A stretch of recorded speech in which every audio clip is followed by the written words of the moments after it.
When I moved into the old house at the edge of town, I didn't think much about the cracked paint, the squeaky floor, or the way the hallway light flickered every time someone walked past. I had been looking for something cheap, something quiet, somewhere I could think. After leaving the city, I just wanted to breathe again. The real estate agent warned me that the neighborhood was a bit odd. She laughed nervously when I asked what she meant, then shrugged and said people in small towns tend to keep to themselves. I signed the lease without asking further questions. The first few nights were uneventful. I unpacked slowly, filled the kitchen cabinets with instant noodles and canned soup, and tried not to feel too alone. There was no internet yet, so I spent my evenings reading or staring out the window at the overgrown lawn and the street beyond. On the fourth night, I noticed him. It was 3:17 a.m., a time I would later come to dread. I was lying on the couch half asleep when I felt something. A presence. I sat up and looked around, heart already racing from a sudden jolt of awareness. My eyes landed on the window across from me. There was a man standing outside. He was tall, almost unnaturally so, and thin, in a way that made his silhouette seem stretched. He wore a black coat that hung down past his knees, and a wide-brimmed hat that cast a shadow over his face. He didn't move, he didn't knock, he just stared. At first I told myself he was a neighbor. Maybe he was lost. Maybe he needed help. But when I stood up and moved toward the window, he didn't respond. He didn't flinch. He didn't blink. His head tilted slightly as if he were observing me, not with curiosity, but with the dispassionate interest of someone watching an insect crawl across glass. I didn't sleep the rest of the night. When the sun rose, he was gone.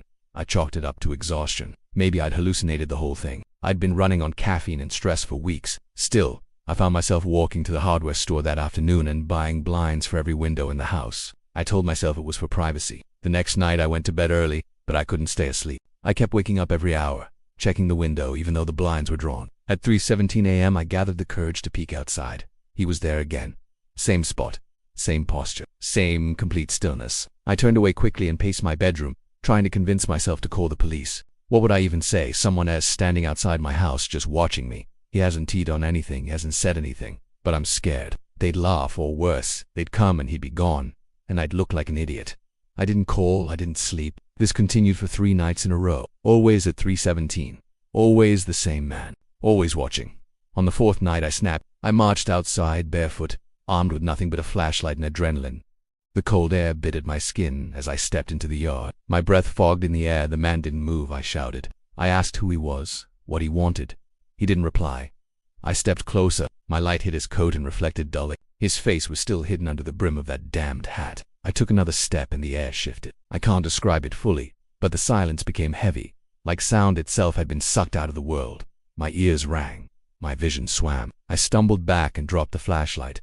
When I looked up, he was gone. I stood there, shaking, scanning the yard and the street beyond. There was nothing. I locked every door and window that night. I pushed a bookshelf in front of the front door and slept in the bathtub with the lights on. The next morning I drove to the police station. I felt stupid describing the man, especially when they asked why I hadn't taken a photo. I didn't have a good answer. One of the officers, an older man with tired eyes, asked me to describe the time he came. I told him 3:17 a.m. His expression darkened. He stepped away and whispered something to a younger officer who immediately looked uncomfortable. When he returned, he sat me down and said something I'll never forget. He told me that if I saw the man again, I should never look directly at his face. I asked why, and he just shook his head. He said that was all he could tell me. I tried to press him, but he refused to say more. I drove home more confused than ever. I didn't understand what kind of small-town superstition this was, but part of me was beginning to believe something was truly wrong here. That night, I tried to sleep on the floor of the kitchen. I thought maybe the man only came to the living room window. Maybe I could avoid him. But at 3:17 a.m. I heard a tap. It was light, almost polite, a gentle knock. I froze. It came again. Tap, tap, tap. I didn't want to look. I knew I shouldn't, but curiosity is a powerful thing. I crept to the hallway and peeked around the corner. He wasn't at the living room window. He was at the kitchen door. His hand was raised, palm pressed to the glass. I didn't move. I barely breathed. His head tilted again, as if he sensed me. And then, slowly, his hand slid down the glass with a sound that made my skin crawl. He didn't leave until sunrise. I didn't dare sleep. I didn't dare look again. The police wouldn't help. I had no friends here. I was alone and he knew it. I started researching local history. The town library had old newspapers dating back 100 years. I combed through every article, looking for anything that resembled what I was experiencing. It took days, but eventually I found something. A short article from 1964 described a string of unexplained disappearances. Always people who lived alone, always near the edge of town. The police had no leads. One witness claimed to have seen a tall man in a black coat standing outside one of the victims' homes. The article dismissed it as hysteria, but the time was what got me. The witness had written down the exact time she saw the man. 3:17 a.m., that was when I knew. This wasn't a hallucination. It wasn't a prank. This had happened before, and I was next. I became obsessed. Every night I set alarms for 3:15 a.m. just to be ready. I stopped pretending to sleep. I kept the lights off and sat in silence with my phone in hand, camera app open, waiting. At first I tried taking pictures, but every photo I captured at 3:17 was ruined. Blurry, distorted. The man's form would smear across the image like wet paint. Once, the entire photo came out pitch black except for a single white eye in the middle. I deleted it immediately. That was the night I stopped trying to document him. I wasn't just afraid of him anymore. I was afraid of what might happen if I tried to understand him too deeply. It's hard to explain, but there's a kind of logic to terror. At some point it shifts from fear of the unknown to fear of knowing too much. I didn't want to understand him. I didn't want to know what he was or why he came. I just wanted him to stop. But I was starting to realize that wanting meant nothing. He came because he chose to, and now he had chosen me. I began to see him at other times, not in person, just glimpses. At the edge of a mirror behind me, in the reflection of a turned-off TV screen. Once I looked out the second-floor bathroom window during the day and saw him standing at the edge of the woods. He didn't move, didn't wave, just watched. I closed the blinds and threw up. The worst part was that no one in town wanted to talk. I tried bringing it up with the woman at the grocery store, and her face went pale before she walked away without a word. I asked the mailman if he ever saw anything strange on his route, and he told me to move, not in a joking way. He said it quietly, without looking at me, and then he never came back. I stopped receiving mail altogether. I think he asked for a new route. I considered leaving too. I packed a suitcase, I loaded my car, but something stopped me. It wasn't fear, it was a thought. A very simple thought that rooted itself in my head like a splinter. If I leave, he'll follow. I don't know why I believed that, but I did, and it felt more true than anything else. I tried staying with a coworker from my part-time job. I didn't tell him the whole story, just that I had trouble sleeping at home. He let me crash on his couch. That night I almost convinced myself that I was free. I slept well for the first time in weeks. But in the morning I found 3 perfect handprints on the outside of the living room window. They were long and thin, fingers too long for any normal man. My friend said it was probably a prank, that someone must have followed me. But when I asked if he'd ever seen prints like that before, he didn't answer. He just stared at them for a long time, and then told me I needed to go. I returned to the house on the edge of town and tried not to cry. I hadn't cried since I was 15, but now my hands were shaking all the time. My skin felt too tight. My reflection looked like a stranger. I avoided mirrors, I avoided windows, but no matter where I went, the house creaked and whispered like it was alive. The walls seemed thinner. Sometimes I could swear I heard breathing in the vents. Not the hiss of air, deep and slow and patient. I started leaving my lights on all night. I started placing salt along the windowsills and door frames. I don't know why. I read it online somewhere. It didn't help. One night just after 3:17 I woke up in bed, not on the floor, not in the bathtub. I don't remember moving. My hands were folded neatly across my chest. My pillow was damp from sweat or tears or both. I sat up and felt a presence in the room. I turned slowly. He was standing in the corner. Inside my room. I wanted to scream, but nothing came out. I couldn't breathe, couldn't move. He didn't walk closer. He didn't speak. He just stood there, watching me the way a hunter watches a dying animal. Then he raised one long finger and pointed at the wall. Behind me I turned, heart hammering, and saw something etched into the wallpaper. A symbol roughly scratched. I touched it and felt heat, actual heat. But the symbol remained. I covered it with tape and paper and furniture. I didn't want to see it. I didn't want to know what it meant. That morning I drove to the edge of town and used a payphone. I called the police again. The same officer answered. I recognized his voice. I told him what I'd seen, what had happened. He was quiet for a long time and then asked if the man had crossed the threshold. I asked what he meant. He clarified. Had he entered the house? I said yes. He sighed. Then he told me the truth. At least, part of it. He said the man had appeared before, always to someone who lived alone, always beginning the same way. A presence, a figure in the dark. Then the patterns, the time, the symbol. He said there were rules, though no one understood all of them. The biggest rule was simple. Never let him inside. I told him it was too late. He said nothing. I asked what would happen next. His voice lowered. He said the visits would become more frequent, more personal, that the man would start to show me things I wouldn't understand, that I would be tempted to look closer, to listen, to learn. He said that was how the others were lost. I asked how to stop it. He didn't answer, just hung up. I drove home in silence. I considered burning the house down. I even doused the floor in lighter fluid. But something stopped me again. Not fear, not doubt. It was him. I could feel him watching.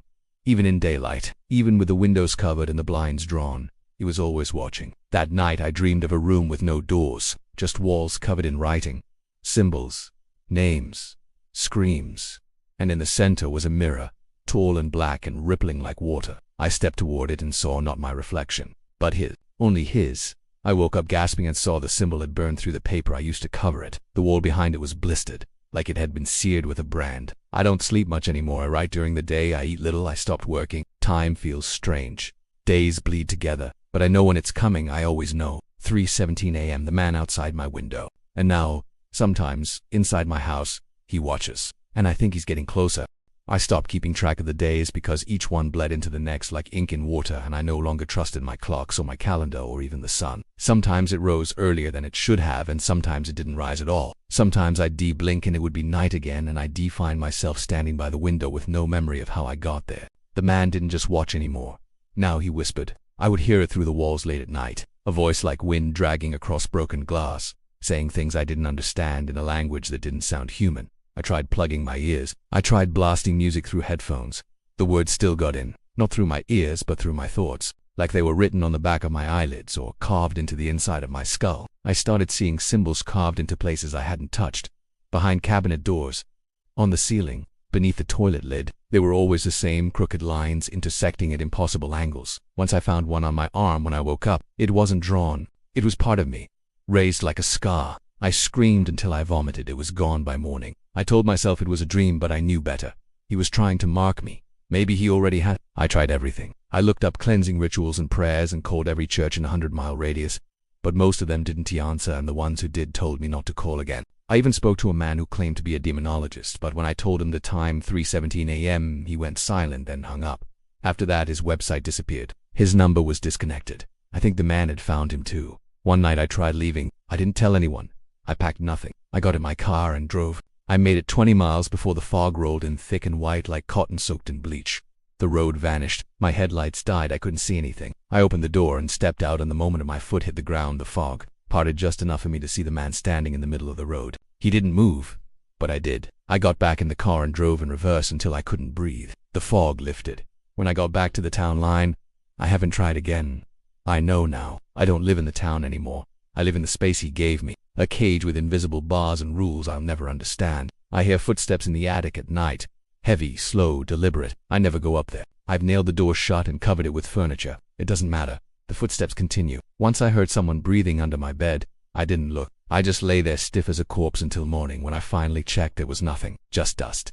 But the blanket was tucked in tight around me, as if someone had come during the night and made sure I was warm. He's changing, or maybe I am. I used to fear him as something outside. But now I fear he is getting inside, not just the house, but me. I've begun losing time more often. I found a notebook filled with writing I don't remember doing, symbols and sketches of him in exact detail, a page describing the texture of his coat, another detailing his fingernails, which are long and yellowed like bone growing from rotting wood. A third page simply said he is not patient, he is eternal, over and over for 3 full sheets. My handwriting, but not mine.